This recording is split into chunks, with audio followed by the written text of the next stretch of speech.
dans la foi. Parce que plusieurs personnes ont la foi dans les quatre coins du monde entier, mais ils n'ont pas le courage d'affronter les obstacles. Ah, Dieu m'a donné des promesses. La personne est restée là dans la prière pendant 365 jours. Non, ça te demande du courage. Avec les promesses que Dieu t'a données, lève-toi. Va commencer à faire quelque chose pour que Dieu puisse t'accompagner. Voilà, c'est ce qu'il y a de beaucoup plus important. Alléluia. Que Dieu nous bénisse richement dans les noms puissants de Jésus-Christ Nazareth. Nous sommes heureux cet après-midi d'être là dans la présence de Dieu, parce que Dieu est là pour nous faire du bien. Nous allons lire la parole de Dieu dans les livres des 2 Chroniques, et que Dieu soit loué, soit dans la joie, parce que tu es dans la présence de Dieu. Alléluia. 2 Chroniques chapitre 32.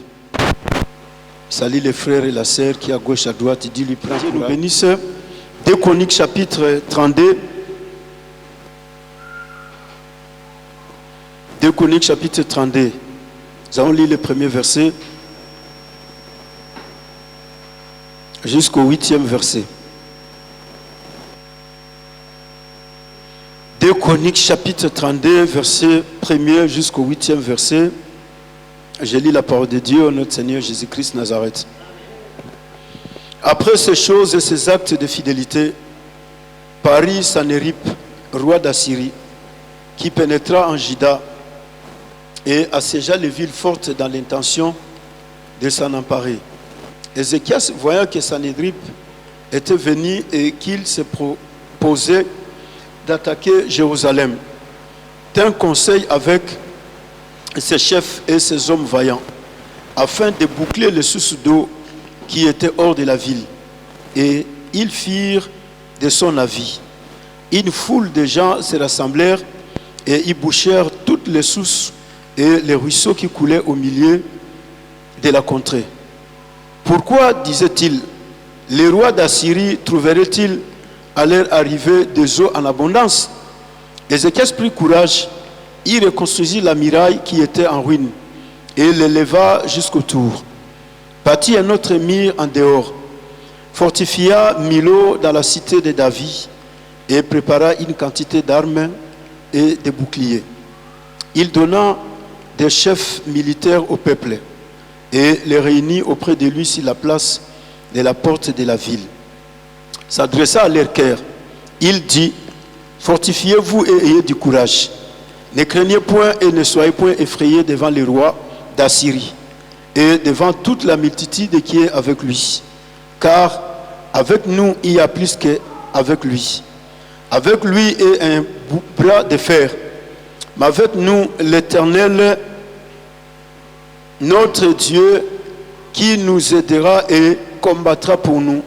Le peuple y confiance dans les paroles d'Ézéchias, roi de Juda, parole du Seigneur.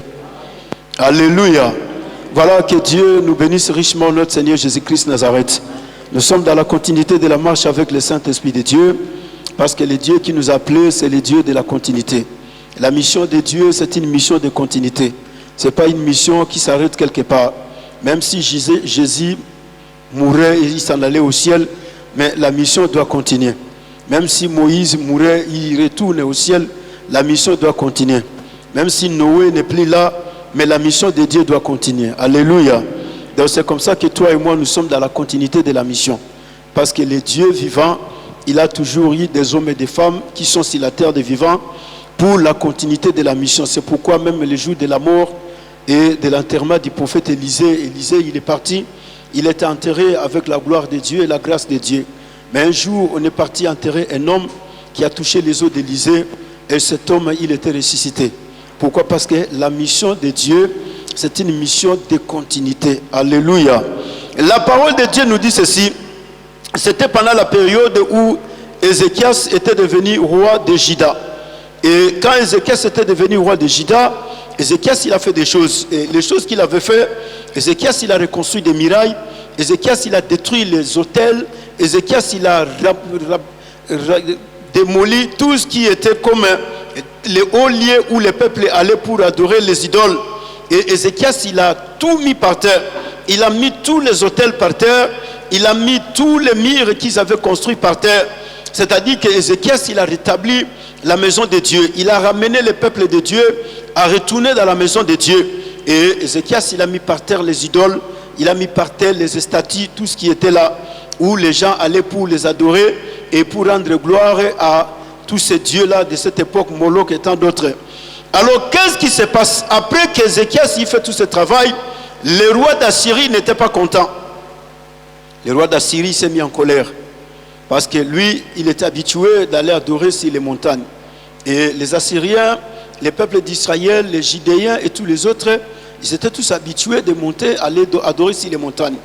Et maintenant qu'Ézéchias a aplani toutes les montagnes, Ézéchias a détruit tous les autels, Ézéchias a détruit toutes les statues, les images taillées, tout ce qu'on avait mis. Maintenant, nous allons adorer où? Ézéchias leur dira, tous nous allons retourner à adorer les dieux d'Abraham, d'Isaac et de Jacob. Alléluia. Donc c'était le temps où Ézéchias a restauré encore l'adoration au milieu du peuple. Ézéchias, il a redonné encore la valeur du temple au milieu du peuple. Ézéchias, il a redonné encore la vie de Dieu. Ézéchias, il a démontré au peuple qu'il y a un seul Dieu. C'est lui qui a fait le ciel et la terre, le maître de l'univers visible et invisible. Tous les dieux que vous allez adorer là sur les montagnes ne sont pas des dieux, ce sont des images taillées. Ce sont des statues faites des mains des hommes. Et cela ne représente rien. Alors, le roi d'Assyrie était en colère. Et la colère du roi, la parole de Dieu nous dit que le roi, après ces choses, ces actes de fidélité, parit Sénadrip, roi d'Assyrie, qui pénétra en Juda. Donc, il est venu et il a assiégé toutes les villes fortes dans l'intention de s'emparer. Et Ézéchias, apprenant que le roi d'Assyrie est venu, le roi d'Assyrie dans sa méchanceté, le roi d'Assyrie dans sa colère, dans sa jalousie, dans sa haine, et il s'est dit non, il faut que je fasse tout pour que le peuple retourne à adorer des idoles. Il faut que je fasse tout pour que le peuple retourne à monter sur les montagnes. Alors qu'est-ce qu'il a fait? La parole de Dieu nous dit qu'il est venu, il a assiégé les villes de Juda, toutes les villes fortes, il les a assiégées. Et dans quelle intention? De s'en emparer et de prendre possession de toutes ces villes pour que lui puisse établir son royaume et sa royauté. Ézéchias, voyant que Sanhédrip était venu, et il se proposa d'attaquer Jérusalem. Et Ézéchias, il a fait quoi? Il a convoqué les anciens, il a convoqué tous les officiers supérieurs, il a convoqué tous les hommes vaillants, il a convoqué tous les chefs militaires qui étaient avec lui, il a convoqué tous les ministres qui étaient avec lui dans son royaume. Et Ézéchias va tenir conseil. Il va commencer à leur parler. Et quand Ézéchias va commencer à leur parler, Ézéchias va leur dire, écoutez, le roi d'Assyrie, il vient pour s'emparer de Jérusalem. Le roi d'Assyrie, il vient, il a pris toutes les villes fortes de notre territoire. Et il veut s'emparer, il veut siéger, il veut établir son royaume, il veut prendre des possessions, il veut faire de ces villes des villes des Assyriens.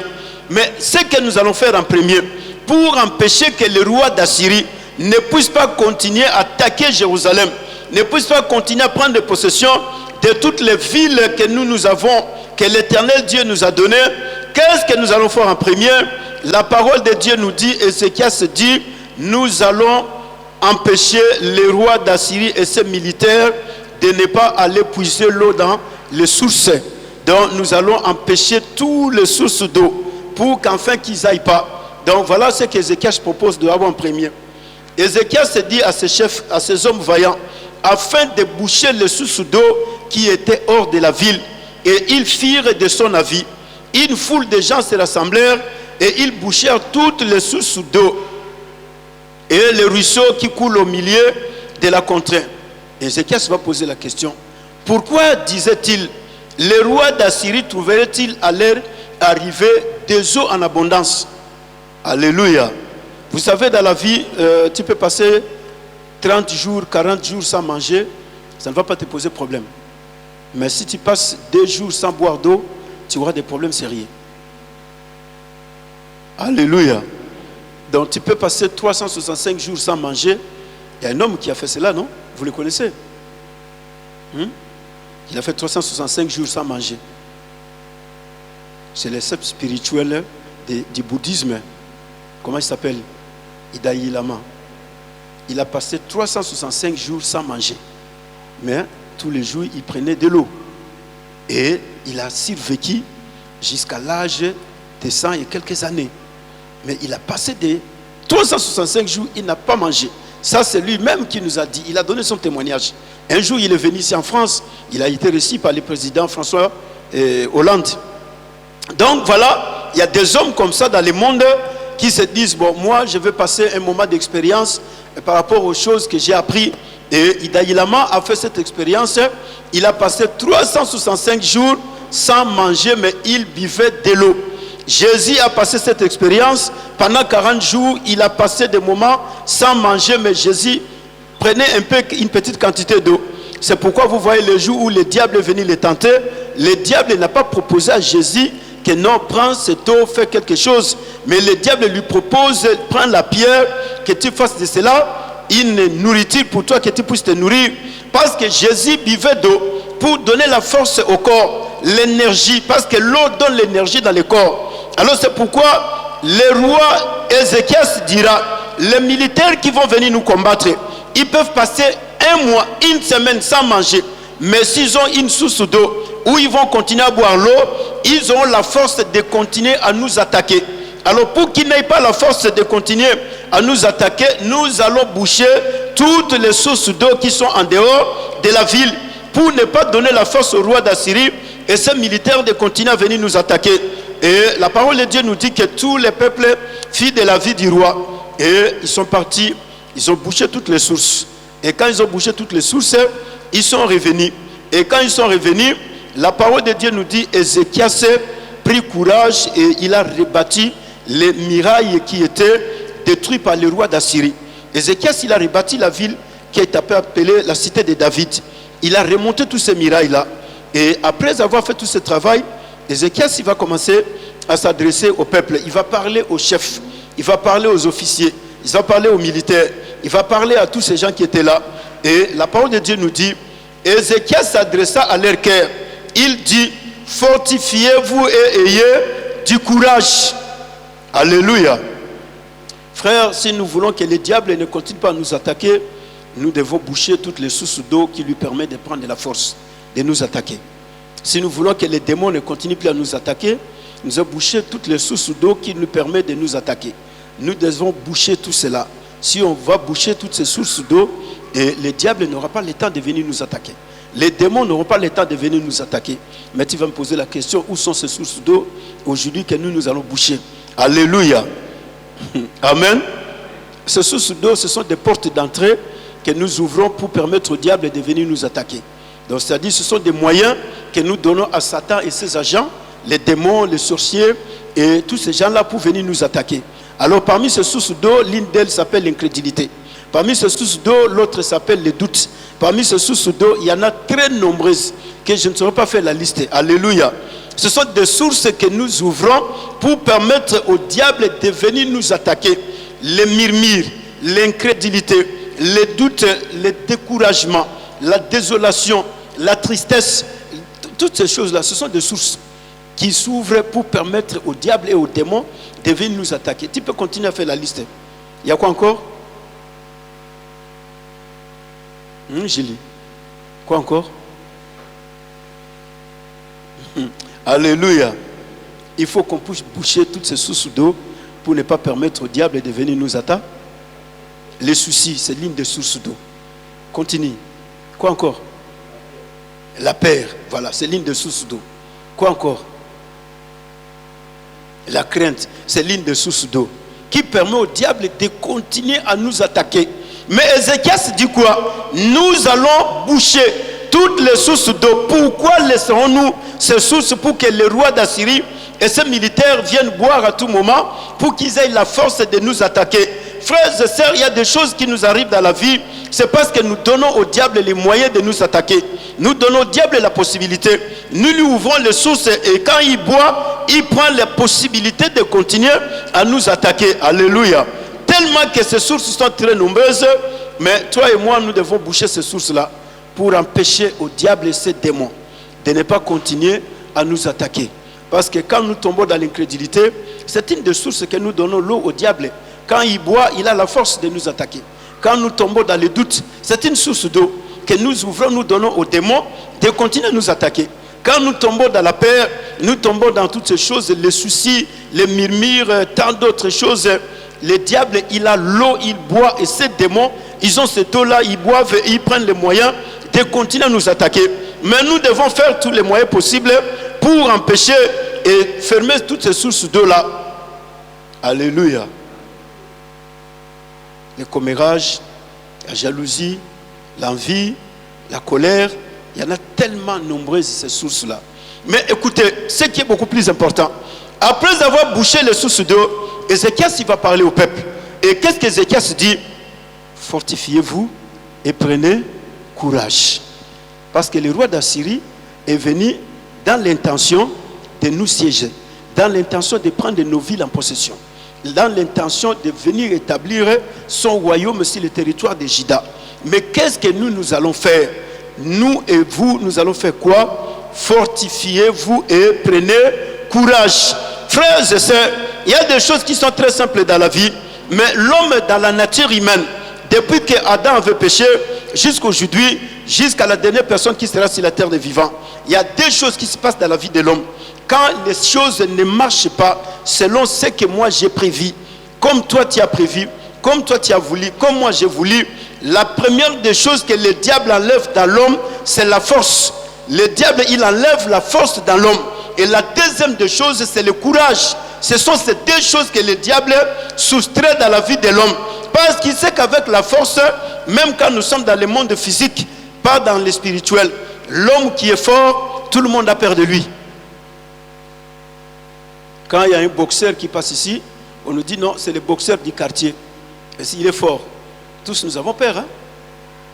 Dans les familles, quand on vous dit non, la famille, on a Jidoka Zarakuna, Paul Kabitumbakuna, et c'est très dangereux. Hein? Parce que tu risques d'aller chercher des problèmes et il va te boxer et puis c'est fini pour toi. Alors, c'est comme ça que le diable, quand il y a des situations qui arrivent dans la vie, le diable, il fait quoi? Il soustrait en premier la force. Et la deuxième des choses, c'est que le diable soustrait, c'est le courage. Pourquoi la force? Parce qu'il sait qu'avec la force, la personne a la capacité de se tenir debout. Il dit non, malgré que j'ai échoué, mais je vais avancer. Cet échec-là m'a donné encore la force de continuer à rebondir. Mais si l'on perd la force, le diable, il est dans la joie. Alléluia. C'est comme ça que vous voyez, dans toute la Bible de Genèse Apocalypse, Dieu, quand il appelait les hommes, il leur disait toujours, fortifie-toi et prends courage. Parce que tu vas rencontrer des obstacles, tu vas rencontrer des difficultés, tu vas rencontrer l'opposition, tu vas rencontrer la résistance, tu vas rencontrer les combats, tu vas rencontrer des choses dont toi tu ne connais pas, mais moi Dieu, je connais. Parce que Dieu, il nous fait entrer dans un parcours où Dieu ne peut pas t'expliquer les difficultés que tu vas rencontrer. Dieu, il dit à Abraham, sors de la maison de ton père, continue la marche maintenant. Mais Dieu ne lui explique pas tout ce qu'Abraham va rencontrer tout au long de ce chemin. Dieu ne nous a jamais expliqué ce que nous allons rencontrer tout au long de notre vie. Mais Dieu, il dit, bon, je t'ai accepté, je t'ai sauvé, vis dans ce monde, mais les obstacles que tu vas rencontrer, Dieu ne peut pas l'expliquer. Les difficultés, l'opposition, Dieu ne va pas nous expliquer ces choses. Pourquoi? Parce que Dieu, il sait que s'il osait nous expliquer que vous allez rencontrer tel problème, tout le monde prendra foot. Personne ne va accepter de faire la marche avec Dieu.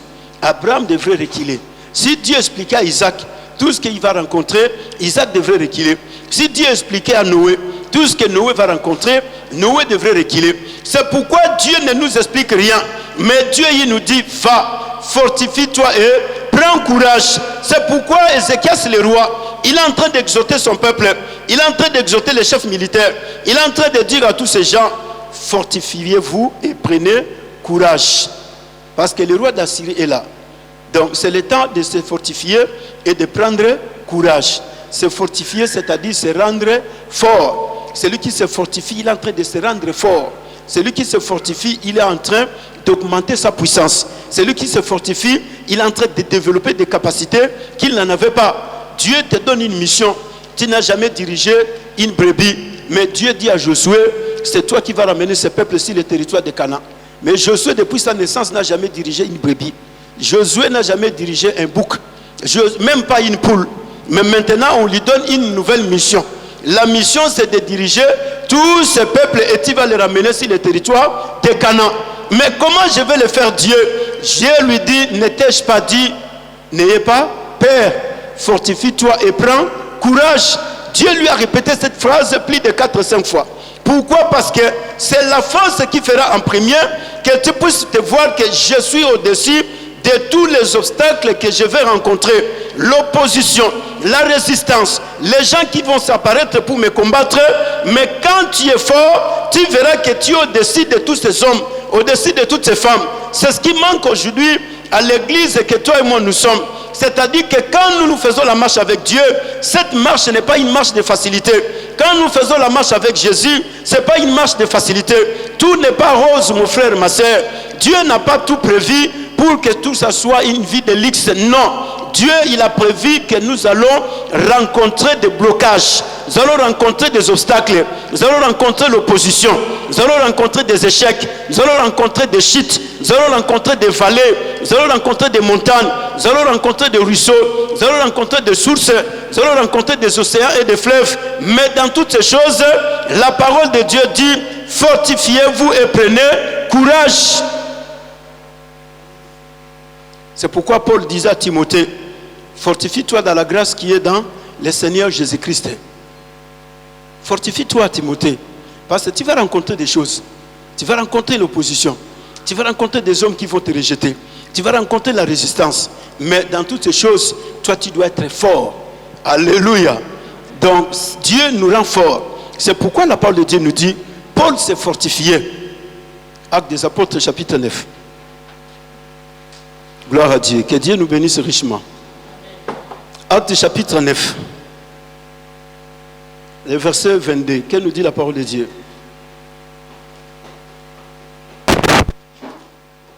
Actes chapitre 9, verset 22. Je lis la parole de Dieu. Au nom du Seigneur Jésus-Christ.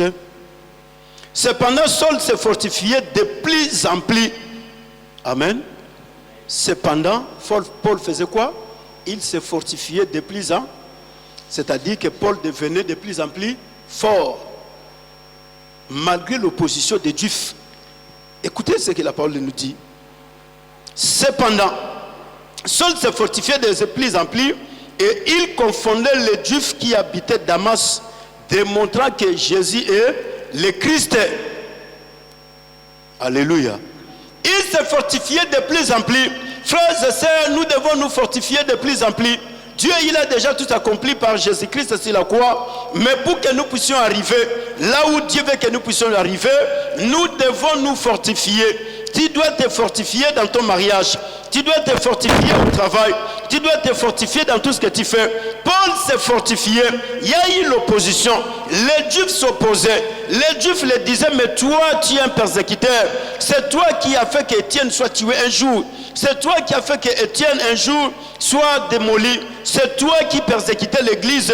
Maintenant, comment aujourd'hui tu te dis que tu es la même personne qui détruisait cette foi et tu es en train de proclamer la même foi? Et les gens cherchaient par tous les moyens comment affaiblir Paul. Parce que quand on n'a pas la force, on t'affaiblit. Quand on n'a pas la force, on va totalement te démoraliser.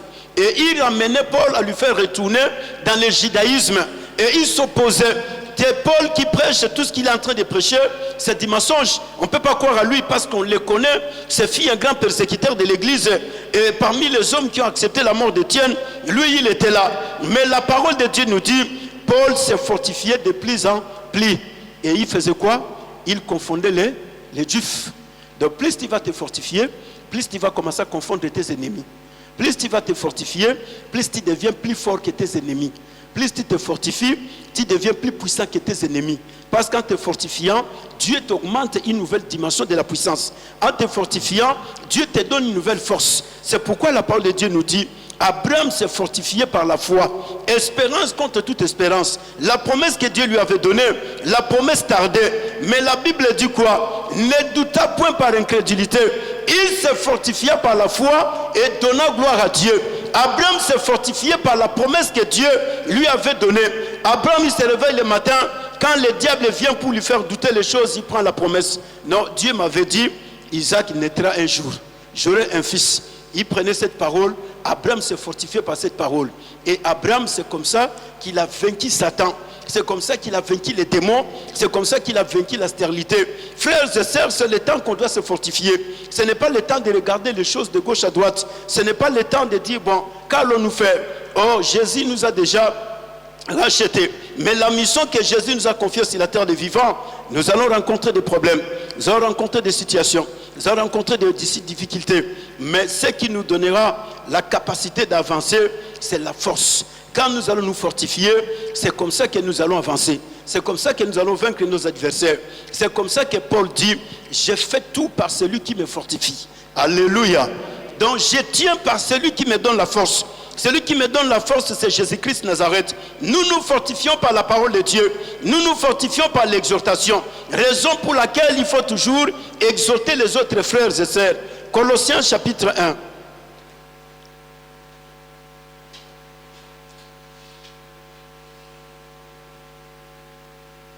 Que nous dit la parole de Dieu? Colossiens chapitre 1, verset 11. Je lis la parole de Dieu au nom de Seigneur Jésus-Christ Nazareth. Fortifié à tous égards par sa puissance glorieuse. Fortifié à tous égards par sa puissance glorieuse. Donc c'est-à-dire que nous nous fortifions par la puissance glorieuse de Dieu. Donc nous, on n'est pas appelés à s'affaiblir. Parce que le Dieu que nous avons créé en lui, ce n'est pas un Dieu qui s'affaiblit, mais c'est un Dieu qui est très fort. Il est le plus fort de tous les temps. Et depuis que Dieu a été le plus fort, aucun jour Dieu s'est affaibli devant une situation. C'est pourquoi Jésus ne pouvait pas s'affaiblir devant le diable et Satan. Alors l'église ne peut pas s'affaiblir devant l'opposition. L'église ne peut pas s'affaiblir devant les sorciers et les sorcières. L'église ne peut pas s'affaiblir devant les démons. L'église ne peut pas s'affaiblir devant les situations qui nous arrivent dans la vie. La parole de Dieu nous dit ceci: fortifiez à tous égards par sa puissance glorieuse, en sorte que vous soyez toujours et avec joie, persévérant et patient. Voilà ce que la parole de Dieu nous dit. Je lis. Il n'y a pas une baguette magique. Alléluia. Il n'y a pas une baguette magique, François. Il n'y a pas une baguette magique, Alfie. Donc on doit se fortifier et on doit avancer. On doit se donner la force les uns et les autres. Donc celui qui n'a pas la force, tu lui donnes la force. Mais la parole de Dieu nous dit que nous nous fortifions par sa puissance glorieuse. Ça dit que le Saint-Esprit qui habite en nous nous donne la puissance de Dieu. Et la puissance de Dieu que nous recevons nous donne la force de brandir la paire, nous donne la force d'avancer, nous donne la force de surmonter, nous donne la force de dire non, ici je vais passer parce que Dieu est avec moi. Alors c'est comme ça que la parole de Dieu nous dit, par sa puissance glorieuse, en sorte que vous soyez toujours et avec joie, persévérant et patient. Donc celui qui se fortifie, il retrouve toujours la joie de vivre. Parce que quand on ne se fortifie pas, on se retrouve totalement. Parce que le diable, il va voler ta joie de vivre. Il va te laisser tomber dans la tristesse. Il va te faire vivre dans la détresse. Il va te faire vivre dans les angoisses. Il va te faire... Parce que le diable, lui, il aime comme ça. Il aime bien laisser les chrétiens, les enfants de Dieu, vivre dans la détresse, dans la tristesse, dans les afflictions. Mais quand on se fortifie par la parole de Dieu, on se fortifie par la puissance de Dieu, même s'il y a des problèmes, le Saint-Esprit qui est en toi produit la joie. Le Saint-Esprit qui habite en toi produit en toi la force. Et il te persévérer. Alléluia. Malgré l'obstacle, mais le Saint-Esprit te dit non, avance, je suis avec toi. Continue parce que moi je vais te faire vaincre. Marche, va de l'avant. C'est pourquoi Israël, ils arrivent devant la mer rouge, ils ont commencé à crier. Dieu dit à Moïse, mais qu'est-ce qui se passe, Moïse? Moïse dit, mais ce peuple, ils ont besoin de retourner en Égypte. Dieu lui dit non, dis à ce peuple de ne pas retourner en Égypte, mais qu'ils soient calmes. Mais ils doivent faire quoi? Ils doivent marcher. Mais quand on ne marche pas, le diable, il prend possession. C'est pourquoi, frères et sœurs, nous sommes au temps de se fortifier et de continuer la marche. Dieu nous a fait partie de ce coin où nous étions en Saint-Denis. On est là où nous sommes. On peut se poser des questions, mais pourquoi nous sommes arrivés ici? Oui, parce que Dieu a voulu que nous soyons là. Mais Dieu qui nous a amenés ici, Dieu ne nous demande pas autre chose. Dieu nous dit, fortifiez-vous et prenez courage. C'est le temps donc on doit se fortifier. C'est le temps qu'on doit prendre le courage. Si on ne se fortifie pas, c'est-à-dire que nous allons aller à la fin de la mission. Mais quand nous nous fortifions, c'est comme ça que nous allons continuer la mission. Les apôtres se fortifiaient parce qu'ils ont été jetés dans des prisons. Ils ont connu des situations difficiles. Mais Pierre fortifiait Jean. Jean fortifiait Matthieu. Matthieu fortifiait André. André fortifiait Thomas. Non, non. Jésus nous a dit que nous allons rencontrer des tribulations dans le monde. Jésus nous a déjà proclamé ces choses, mais il nous a demandé une seule chose: prenez courage, car moi j'ai vaincu le monde. C'est pourquoi, frères et sœurs, la foi sans courage, c'est une foi malade. La foi sans courage, c'est une foi qui va vers son déclin. Parce que la foi a besoin du courage. Pour que tu te lèves le matin, dans la même ville où tu étais humilié, dans la même ville où tu étais rejeté, dans la même ville où tu étais oublié, dans la même ville où tout le monde parlait mal de toi, tu te réveilles le matin, tu commences à dire aux gens: j'ai vu celui que Moïse avait parlé. Frère, il faut avoir le courage. La femme samaritaine, dans la même ville où elle était considérée prostitueuse, dans la même ville où elle a été rejetée, dans la même ville où elle a été oubliée, dans la même ville où tout le monde parlait mal d'elle, mais le jour où elle rencontre Jésus, s'est produit en elle. Elle a dit: c'est dans cette même ville ici où je vais parler de Jésus. Je ne vais pas aller parler de Jésus là où on ne me connaît pas. Je vais parler de Jésus ici. Frères et sœurs, le courage nous permet de braver la peur. Le courage nous donne la capacité de bannir la crainte. Le courage fait que nous puissions surmonter les difficultés. Si on n'a pas le courage, il est difficile d'évangéliser. Pour dire à quelqu'un: permettez, donne-moi une minute. Il faut avoir le courage. Et dans ce pays où tout le monde a ses occupations. Mais si tu n'as pas le courage, tu ne vas pas le faire. C'est pourquoi vous voyez les témoins de Jéhovah, ils sont découragés. Non, non, non, monsieur, tu peux me donner 2 minutes? Oui, oui, d'abord, ça va, je te donne 2 minutes. Alléluia. Mais nous avons rejeté le courage. Lydia, c'est courageuse, hein? Mais courage, wana lelo, à boire. Lydia Moswam. Ah, Isali. Ce que la semaine prochaine, tout le monde a battu mieux, c'est la ville. Ah? Vous avez déjà? Ah, heureusement. Donc, si on n'a pas le courage, il est difficile d'affronter les humains. Il est difficile d'évangéliser. Il est difficile de parler de Jésus. C'est le courage qui nous permet d'affronter les humains sur la terre des vivants. Tu peux avoir la foi, mais si ta foi n'a pas le courage, cette foi va vers le déclin. C'est pourquoi vous voyez, par manque du courage, nous retournons tout à Dieu. Ah donc, ceux qui nous ont balingué. Non, non, non, non. Dieu, il a déjà accepté, il a déjà permis que les choses se fassent. Maintenant, c'est toi et moi qui allons produire le courage. Quand nous mettons le courage, c'est comme ça que nous allons surmonter. Alléluia. Le courage, c'est la fermeté du cœur qui nous permet de supporter et de surmonter les dangers. C'est le courage. Le courage, c'est la capacité que Dieu nous accorde de pouvoir braver la peur. Parce que le diable, il met la peur dans les cœurs des humains. Le diable, il te dit non. Regardez celui qui est devant toi. Mais c'est un géant, c'est Goliath. Comment tu vas t'affronter avec Goliath? Mais le roi Ézéchias dit au peuple: ne vous effrayez point et ne craignez rien. Car celui qui a vaincu, c'est un bras d'homme. C'est le bras de la chair. Mais celui qui est avec nous, c'est l'Éternel des armées. C'est lui qui nous aide et celui qui combattra pour nous. C'est lui qui nous donnera la victoire.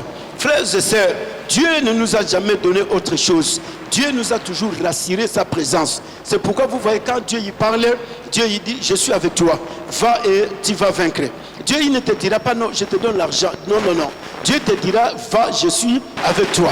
Dieu nous a rassuré sa présence. Pourquoi Dieu nous rassure sa présence? Parce que quand nous rencontrons les obstacles, il n'y a que Dieu qui est capable de nous faire vaincre tous ces obstacles. Mais Dieu, pour qu'il entre en action, toi et moi, nous devons entrer en action. Si nous n'entrons pas en action, Dieu n'entre pas en action. Si nous nous affaiblissons, Dieu il nous regarde et il est en train de regarder les choses. C'est pourquoi la parole de Dieu nous dit toujours, Dieu il parlait toujours aux hommes: fortifie-toi et prends courage. Alléluia. Le roi dit au peuple: prenez courage. Nous allons affronter le roi d'Assyrie. Que personne n'ait peur du roi d'Assyrie. C'est le temps de prendre courage. Nous allons affronter le monde. Nous allons affronter Satan. Nous allons affronter les démons. Nous allons affronter les difficultés. Les problèmes qui nous arrivent, nous devons les affronter. Mais ce qui est important, nous devons prendre courage. Il n'y a pas autre magie, François, à notre possession. Si nous avons le courage, parce que la foi sans le courage, ce sont des paroles en l'air. Alléluia. 1 Chronique chapitre 28. Que Dieu vous donne le courage. Non, je prie que le Saint-Esprit produise en toi le courage. Que le découragement tombe au nom de Jésus-Christ Nazareth. Là où le diable était découragé, et que le découragement puisse te quitter. Mais que tu aies le courage d'affronter. Que tu aies le courage d'avancer. Que tu aies le courage de réussir sur la terre des vivants. Parce que le diable, en te décourageant, il te fait voir que tu ne peux pas réussir. Donc tu as échoué. C'est ça le diable. Écoutez ce que la parole de Dieu nous dit dans le livre de 1 Chronique chapitre 28, verset 20. 1 Chronique chapitre 28, verset 20. Vous avez trouvé cela dans vos Bibles. Alors si quelqu'un peut nous faire la lecture, ça serait mieux. David dit à Salomon. David dit à Salomon, son fils. Écoutez ce que David est en train de dire à Salomon, son fils. Va tout doucement. David lui dit quoi? Ok. Bon, nous allons nous arrêter là. David dit à Salomon, fortifie-toi, prends courage et continue la phrase. Ne crains. Parce que le diable, la première des choses qu'il met, c'est la peur. Le diable, il vient avec la peur et les intimidations. Le diable, il vient avec la crainte. Le diable, il vient avec la frayeur. Il commence à te faire trembler devant la situation. Il commence à te faire voir que toi, tu n'arriveras pas. Il commence à te faire voir que tu as déjà échoué. Alors quand tu as échoué, rien ne pourra changer. Et il est là, il est capable de nous faire voir, non, vous ne voyez pas que vous avez échoué, mais vous êtes en train de rôder la ville. Oui, mais nous sommes en train de rôder la ville parce que Dieu est en train de nous faire rôder la ville jusqu'au jour où Dieu va nous donner la stabilité. Mais Dieu, il est en train de nous faire rôder la ville. Mais le diable, il fait quoi? Il te fait voir, il te plonge dans la peur. Il met cette semence-là. Mais la parole de Dieu dit, David dit à Salomon, ce n'est pas Dieu qui viendra travailler à ta place. Fortifie-toi et prends courage et agis. Ce n'est pas Dieu qui viendra construire la maison. Parce que Salomon reçoit une mission. La mission de Salomon, c'est quoi? C'est de bâtir le temple. Oh, Salomon, depuis qu'il est né, il n'a jamais construit même une petite chambre. Aucun jour. Mais Dieu lui confie la mission de bâtir les temples. Frères et sœurs, il y a des fois on se pose des questions. Mais comment Dieu me confie une responsabilité pareille? Salomon, depuis qu'il est né, il n'a jamais construit même une petite cuisine dans la parcelle de son père David. Mais Dieu l'a choisi pour construire le temple. Et David lui dit, je ne serai pas là avec toi. Parce que David était mourant. Il est en train de partir. Mais David lui dit, mon fils, fortifie-toi, sois fort, rends-toi puissant. Ne vois pas la tâche qu'elle est difficile pour toi. Ne vois pas que les choses ne vont pas être comme toi tu le veux.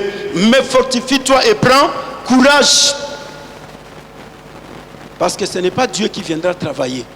Mais c'est toi, Salomon, qui dois agir. Fortifie-toi, prends courage et agis.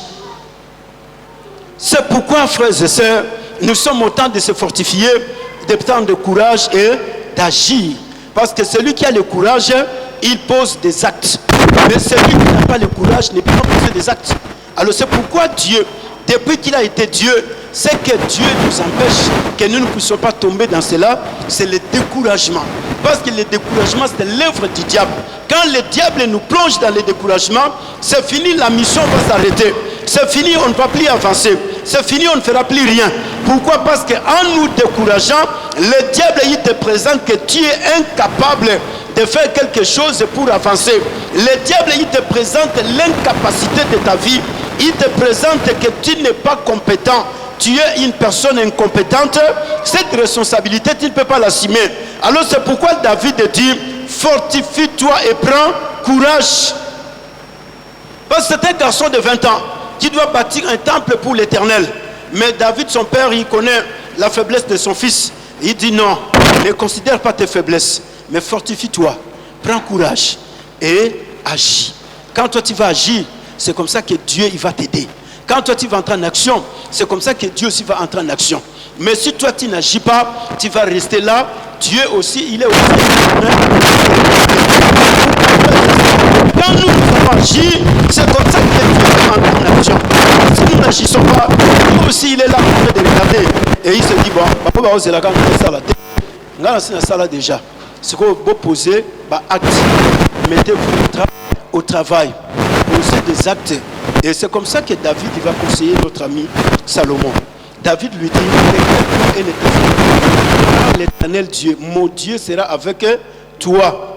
Il ne te délaissera point et il ne t'abandonnera point jusqu'à ce que l'ouvrage pour le service de la maison de l'Éternel soit achevé. Voilà la parole de David à Salomon. Salomon reçoit ces paroles de son père et 15 jours après, David est mort.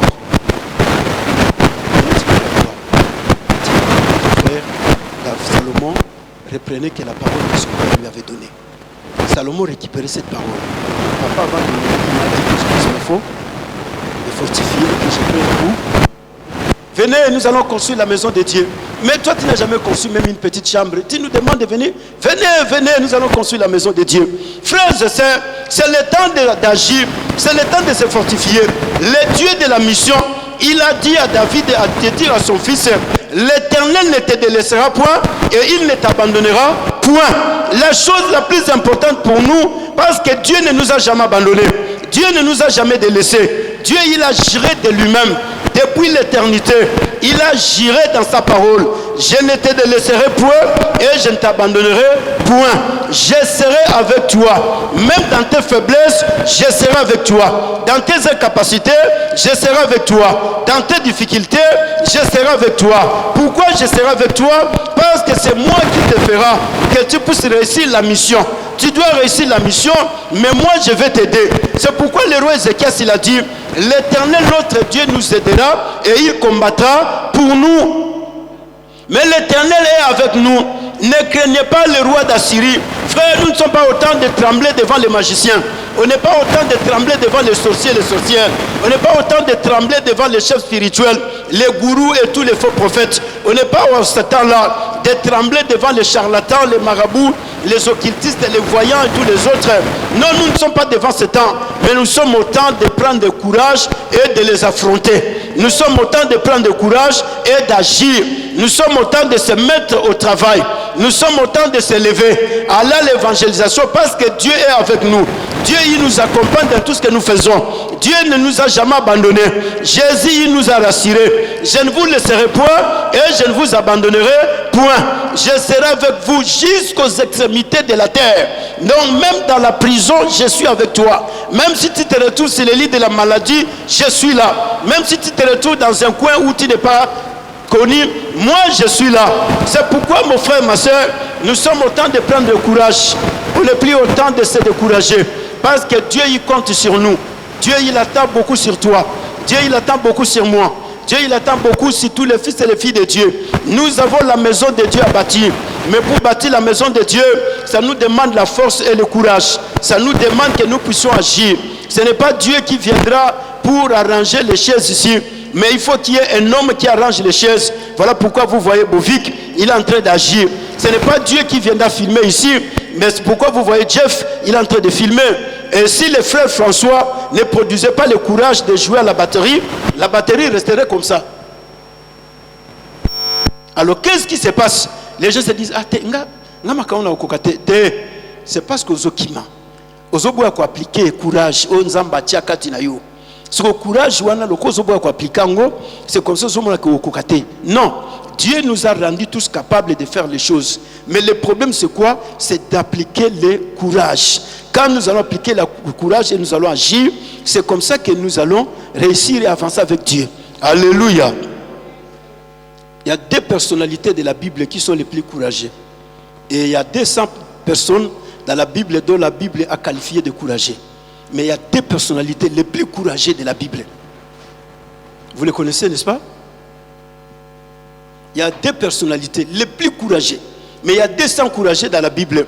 Dont la Bible tout entière de Genèse, Apocalypse nous a donné. Il y a deux plus grands courageux qui ont affronté les choses que personne ne peut affronter. Il y a Moïse et Jésus. Ce sont les plus deux grands courageux frères. Tu te présentes devant Pharaon. Pharaon te répond, qui est l'Éternel? pour que je puisse l'obéir. Si c'était toi et moi, on allait faire quoi? Mais cet homme, il a même renié Dieu. Alors, demain, je vais revenir encore. Je ne peux pas. Mais Dieu, tu m'as demandé d'aller chez Pharaon, non? Mais Pharaon me pose la question, qui elle était? Alors, tu me demandes de retourner encore là-bas? Ah non, non, non, je ne vais pas le faire. Mais Moïse se réveille le matin. Il vient, Pharaon, Dieu m'a dit, libère le peuple, dit ça. Ils doivent aller servir Dieu dans les déserts. Pharaon lui dit, mais toi tu n'entends pas? Il lui dit, oui, oui, moi je t'écoute, mais j'ai déjà écouté Dieu en premier. Comme j'ai écouté Dieu en premier, donc tes paroles ne m'effrayent pas. Tes paroles ne m'intimident pas. Tes paroles ne vont pas me décourager. Tes paroles ne vont pas me faire reculer en arrière. Frère, Moïse et Jésus sont les deux plus grands encouragés de la Bible. Depuis les temps anciens, jusqu'à la dernière personne qui sera sur la terre des vivants. Jésus regarde la croix et il voit la mort de la croix. Quand il était à Gethsemane, il a vu la mort dans la vision. La mort est passée. Jésus va commencer à prier. Il dit, Père, si cela est possible, éloigne de moi cette coupe. C'est pas facile, mais je te demande si cela est possible. Enlève cette coupe. Et Jésus retourne et il regarde, il dit non, ne la lève pas. Que ma volonté ne se fasse pas, que la tienne puisse se faire. Mais j'ai seulement fait cette prière parce que je vis la gravité et la souffrance de la mort. Mais la seule chose que je veux, que ta volonté soit faite. Et la volonté de Dieu, tu dois monter sur la croix. Tu dois porter la couronne d'épines. Tu dois être la personne qui sera la plus rejetée de tous les hommes sur la terre des vivants. Frère, Jésus, c'est un plus grand encouragé de tous les encouragés. Il a signé non seulement Satan, il a signé la mort, il a signé tous les milliards de démons qui travaillent dans le monde visible et dans le monde invisible. Et non seulement il a signé les milliards de démons, Jésus, il a signé le pacte. Il a dit, aujourd'hui, je mets fin avec l'enfer. Aujourd'hui, je mets fin avec la domination. Aujourd'hui, je mets fin avec les autorités. Aujourd'hui, je mets fin avec les dignités, avec les principautés. Je mets fin avec les esprits méchants dans les lieux célestes. Aujourd'hui, je mets fin avec toutes ces choses. Jésus, il va signer, frère.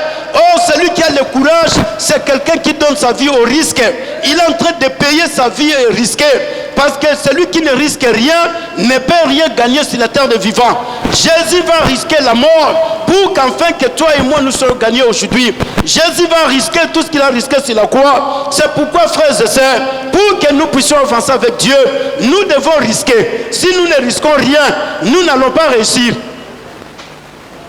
La vie n'est pas pour les hommes qui se mettent sur le confort, qui attendent que tout arrive facilement.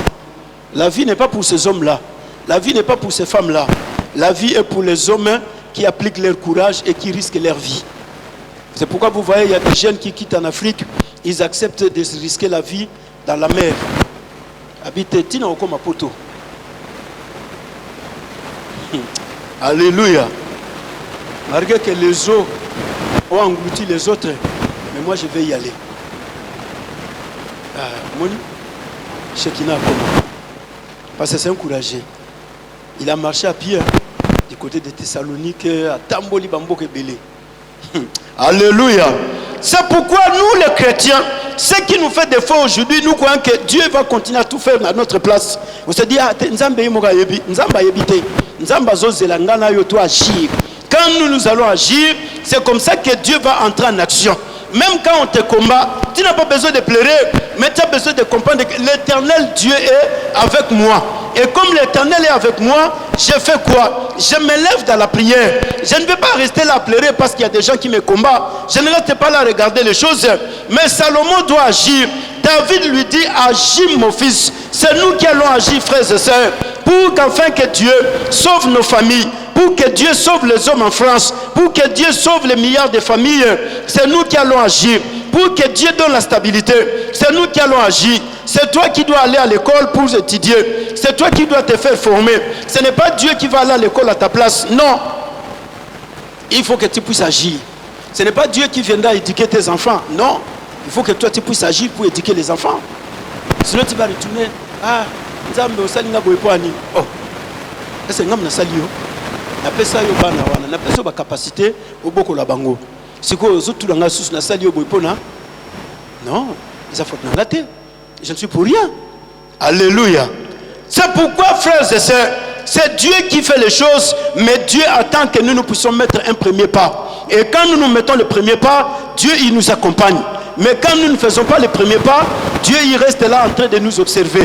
Dieu il est là en train de nous regarder. C'est pourquoi vous voyez un militaire, c'est un courageux. Mais si il soit arme que nous bunda bitumba, mais il doit pas adversaire. Mais le militaire il entre dans sa maison, il dit à sa femme, je suis en train de partir parce que la nation m'a envoyé. Je ne sais pas si je vais revenir. Si je revenais, bon, gloire à Dieu. Bon, il ne connaît même pas Dieu, il s'est divorcé. Si je revenais, c'est que la chance a souri.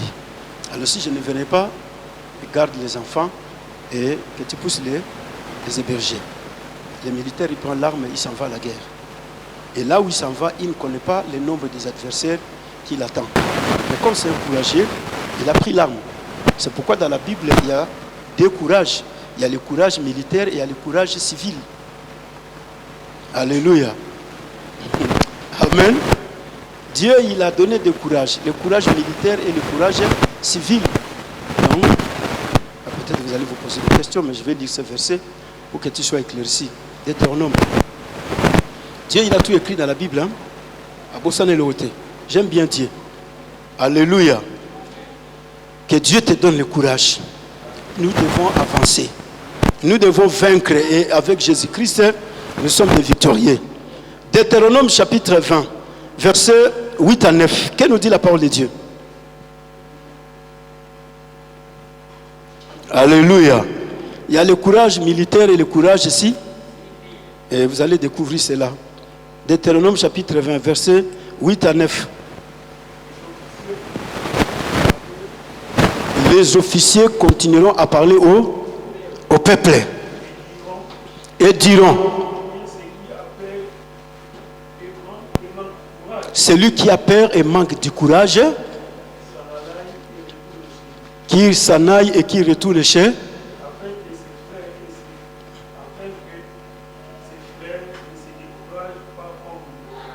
Alléluia. Les officiers continueront à parler au peuple et diront: qui est ce qui a peur et manque de courage, qu'il s'en aille et retourne chez lui, afin que ses frères ne se découragent pas comme lui. Continue la phrase. Quand les officiers auront achevé de parler au peuple, ils placeront les chefs du tout à la tête du peuple. Parole du Seigneur. Alléluia. Il y a le courage civil et il y a le courage mis. Celui qui n'a pas le courage, qui a peur, la Bible dit fasse quoi? Là, on s'est adressé aux soldats. Les soldats qui doivent aller à la guerre, parce que ce sont des militaires non expérimentés. Israël, ils ont vécu en Égypte, ils n'ont jamais rencontré la guerre. Ils n'ont jamais été sur les champs de bataille. C'est pourquoi le jour où la guerre commence, Moïse dit à Josué: choisis des hommes, va sur les champs de bataille. Moi, je vais monter sur le sommet de la colline. Parce que c'est un peuple non expérimenté à la guerre. C'est pourquoi la parole de Dieu nous parle ici. La parole de Dieu, les officiers parlaient aux militaires que celui qui a peur de la guerre et qui n'a pas le courage d'affronter la guerre, qu'il fasse quoi? Qu'il retourne chez lui à la de peur de ne pas décourager les autres frères. Alléluia. Voilà pourquoi il y a des choses, frères, quand ça arrive, ça porte directement le découragement. Mais ce qui est important, Dieu ne nous demande pas de nous décourager. Malgré les situations, mais Dieu nous demande d'avoir le courage. Et nous devons faire un effort pour encourager les autres et pour nous encourager. Tu dois encourager ton mari pour lui dire non, il faut qu'on aille à l'église. Tu dois encourager ta femme, tu dois encourager tes enfants, tu dois encourager tes frères, tes voisins. Donc il faut que tu leur apportes cette parole-là qui va les encourager et qui va les relever. Alléluia. Donc il y a des choses qui vont arriver, tu te diras, mais lui il n'a pas fait. Oui, c'est une façon de te décourager. Parce que la parole de Dieu dit, pour que vos frères ne soient pas découragés. Donc il y a des actes qui sont posés pour tout simplement pour te décourager. Lui il n'a pas fait ceci, lui il n'a pas donné, lui il n'a pas prié, lui non frère c'est ça. Lui il ne l'a pas fait, mais toi fais cela parce que tu sais que Dieu dont je suis en train de prier, il est capable de changer ma situation. Dieu dont je suis en train de donner l'argent pour que les loyers soient payés, pour que l'église puisse avancer, il est le Dieu capable de pouvoir me récompenser. Alléluia. Tout ce que nous faisons pour Dieu, il y a une récompense. Que ce soit la prière, Dieu finit toujours par récompenser les hommes et les femmes qui prient. Que ce soit l'argent que nous donnons pour la gloire de Dieu, Dieu finit toujours, frère, par nous récompenser. C'est pourquoi la parole de Dieu nous dit que celui qui sème avec plaisir moissonnera avec joie. Quand on est en train de donner, on donne avec plaisir. Ah, j'ai que 100 euros. Oui, je vais donner pour la gloire de Dieu. J'ai que 400 euros. Je vais donner pour faire avancer l'œuvre de Dieu. Tu les donnes avec plaisir. Au-dedans de toi, tu dis non. Je n'ai pas autre chose. Je n'ai que ceci. Mais en donnant cela, tu dois savoir qu'un jour, le ciel finira par s'ouvrir. Parce que le Dieu de la parole, il n'a jamais renié sa parole. Et Dieu ne reniera aucun jour sa parole. Tout ce que nous faisons, il y a une récompense. Les prières que nous adressons à Dieu, Dieu finira toujours par nous récompenser. Le travail que nous faisons pour Dieu, Dieu finira toujours par nous récompenser. Dieu finira par récompenser notre église. Par le temps, le parcours que nous avons fait, Dieu finira par nous stabiliser. Parce que Dieu, il a vu notre volonté. Dieu, il a vu notre force. Dieu, il a vu la façon dont nous nous appliquons dans notre courage. Dieu, il a vu cela. L'un de ces matins, Dieu dira non. Vous n'allez plus continuer à contourner la ville. Maintenant, je vous donne la stabilité. Vous allez rester ici pendant des années. Maintenant, j'appelle les hommes et les femmes de toute tribu, de toute langue, de tout peuple, de toutes les nations. Je vous donne une église de 10 000 personnes. Dieu le fera parce que Dieu, il est en train de regarder ce que nous sommes en train de faire. Frères et sœurs, que personne ne te décourage. Ce que tu fais pour Dieu, Dieu finira toujours par te récompenser. Dieu finira par ouvrir le ciel. Parce que Dieu, il est fidèle dans sa parole. Dieu, il peut tout faire, sauf les mensonges. C'est pourquoi il a posé la question à Job. Qui ai-je menti? Dis-moi. S'il y a quelqu'un que j'ai menti, Job, dis-moi. Alors si c'est toi qui es le premier, je suis désolé Job. Mais je sais que moi, je n'ai jamais menti. Alléluia.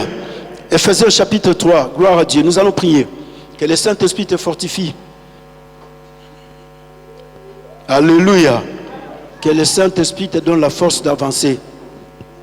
Que le Saint-Esprit te fortifie. Parce que c'est toi. Dieu, il compte sur toi. Je lis la parole de Dieu dans le livre d'Ephésiens chapitre 3. Vas-y, frère Bovic. Nous allons lire le verset 13 jusqu'au verset 14. Ephésiens chapitre 3, verset 13 à 14.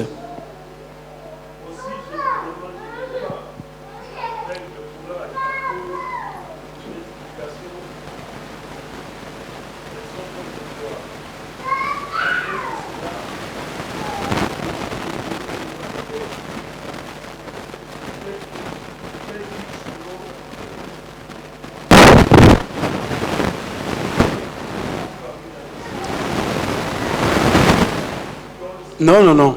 Verset 13 à 14. Merci beaucoup pour la lecture. Alléluia. Paul est en train d'exhorter l'église. Aussi, je vous demande de ne pas perdre courage. Amen. Je vous demande de faire quoi? Je vous demande de faire quoi, Wivine? Ah non, Wivine parle avec beaucoup de force. Non, tu parles comme une personne découragée. Wivine, Paul dit quoi?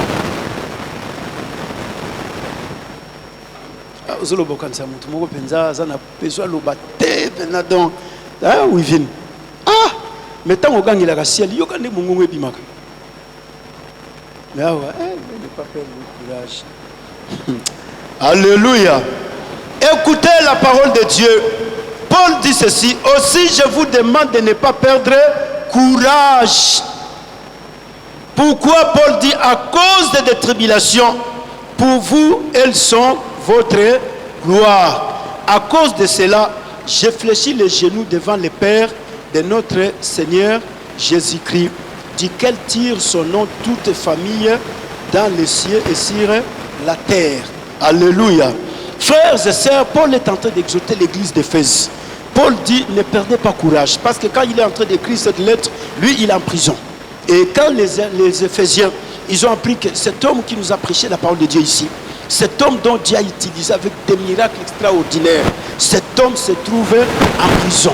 Ça te fera quoi? Tu feras quoi?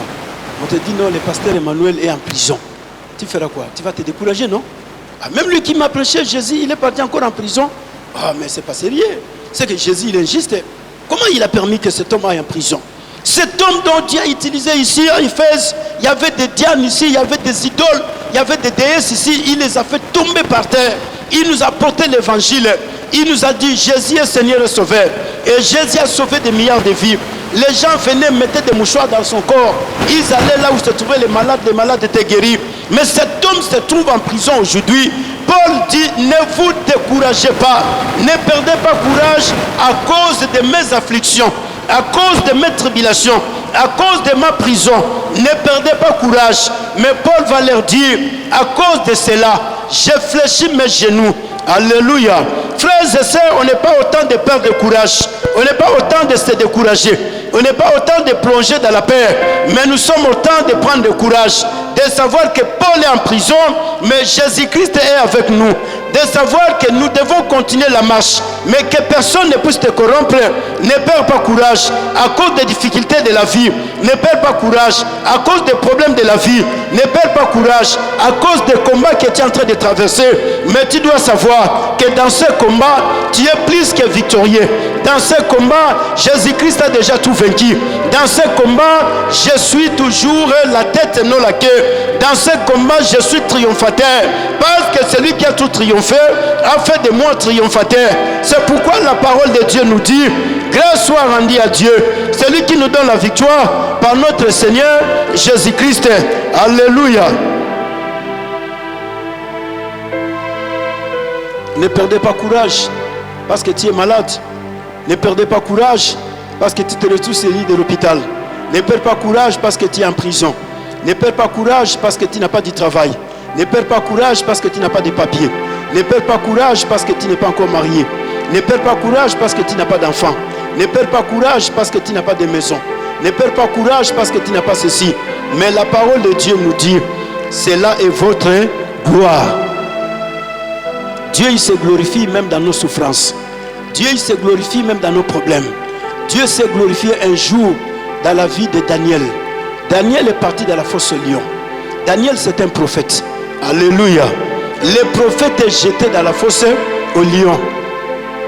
Frère Bovic, il faut que tu me prennes les extraits de la parole de Dieu. Daniel est jeté dans la fosse au lion. Les lions, ils ont commencé à jouer avec Daniel. Mais qu'est-ce qui se passe?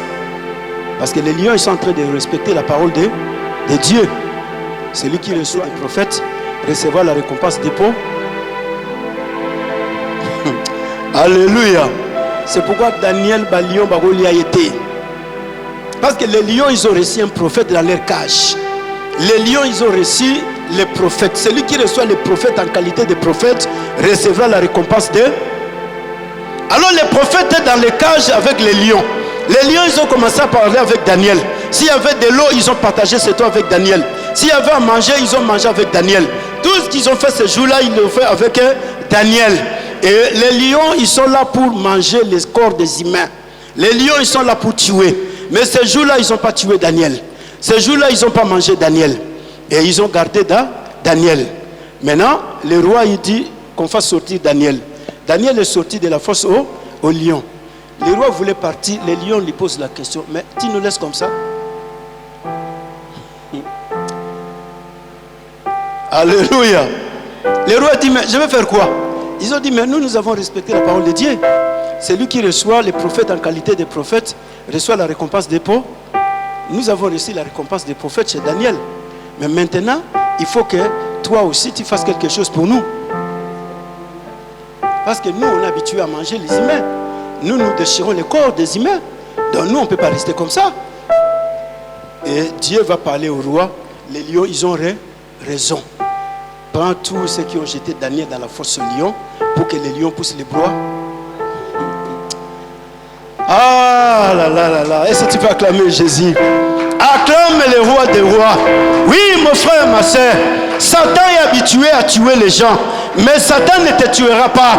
Parce que toi, tu es le prophète. Toi, tu es la prophétesse. Les démons ne te feront pas du mal.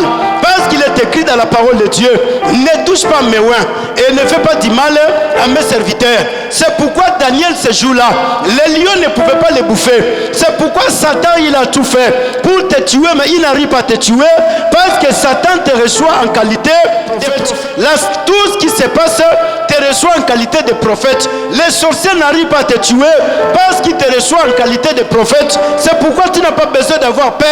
Les démons ne te tueront pas. Tous ces gens-là, les satanistes et les occultistes, ils nous reçoivent en qualité de prophètes. Et maintenant, à ta place, ce sont tes ennemis qui seront broyés. Ce sont ceux qui te combattent. Ce sont ceux qui combattent l'église. Ce sont ceux qui combattent ma vie. Ce sont ceux qui te combattent. Ce sont eux qui vont être tués à ta place. C'est pourquoi ne perds pas courage. Daniel n'a pas perdu courage dans la fosse au lion. Le Dieu de la parole, qui est fidèle dans sa parole, Dieu dit au roi, donne au lion tous les ennemis de Daniel. C'est le temps que Dieu est en train d'offrir tous tes ennemis. Les lions vont les broyer, mais toi tu vas prospérer, toi tu vas avancer, l'église va prospérer, l'église va avancer. Alléluia. Parce que nous sommes au temps où Paul dit, j'ai fléchi mes genoux devant le Dieu qui a fait le ciel et la terre, le Père de notre Seigneur et Sauveur Jésus-Christ. Au lieu de rester dans l'affliction, mais il faut fléchir les genoux. Au lieu de rester dans les soucis, il faut se mettre à prier. Au lieu de laisser là à se poser des questions, mais nous devons nous mettre à prier parce que c'est le temps où Dieu va ouvrir les ciels. Alléluia. Jésus dira à Nicodème, le vent vient d'où il vient et il va là où personne ne connaît. Alléluia. Personne ne connaît la direction du vent, mais on voit seulement quand le vent passe, on voit les feuilles qui sont en train de bouger, on voit les feuilles qui tombent par terre. Mais là où le vent s'en va, personne ne connaît. Oui, là où Dieu nous amène, personne ne connaît. Oui, personne ne connaît, frères et sœurs. Toi et moi, nous ne savons pas où Dieu est en train de nous amener. Mais le vent est en train de souffler.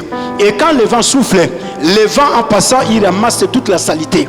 Le vent ramasse même les ordures. Le vent ramasse la poubelle. Le vent ramasse tout ce qu'il y a.